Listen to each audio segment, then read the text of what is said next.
Hello বন্ধুরা, আসসালামু আলাইকুম। দেখেন, আজকে পাক করব হচ্ছে মাশরুম থাই স্যুপ।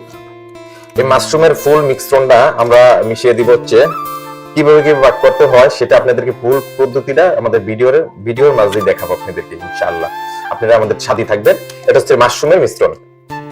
তো বন্ধুরা, প্রথমে দিয়া দিচ্ছি হচ্ছে 3 কাপ পরিমাণ পানি, যেখানে 750 থেকে 800 মিলি পানি হবে।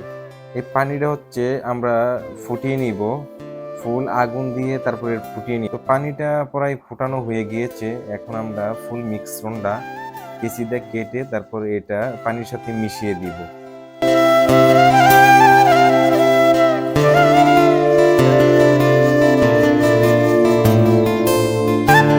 তো মাশরুমের মিশ্রণটা দিয়ে এটা ভালো মতন করে নেড়ে নিতে হবে, কারণ হচ্ছে এটা পুরাটা মিশাইতে হবে পানির সাথে। তো আমি একটু বেশি করে নেড়ে নিচ্ছি যাতে এটা ভালো মতন মিশে।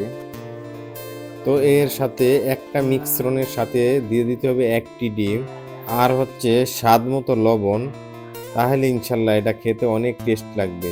আপনারা একবার ট্রাই করে দেখতে পারেন। এটা খেতে যেরকম স্বাদ, সেরকম শরীরের জন্য অনেক উপকার।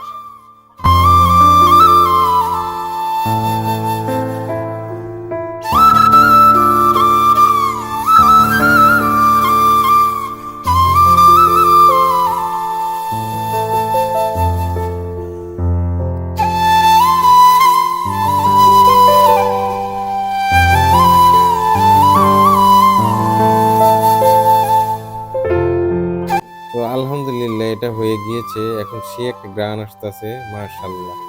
একবার ট্রাই করে দেখতে।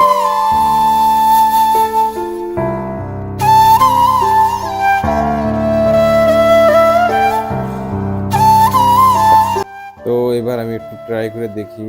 মাশাআল্লাহ, আলহামদুলিল্লাহ, খেতে অনেক স্বাদ লাগছে। তো আজকে এই পর্যন্তই। সবাই ভালো থাকবেন, সুস্থ থাকবেন। ফি আমানিল্লাহ।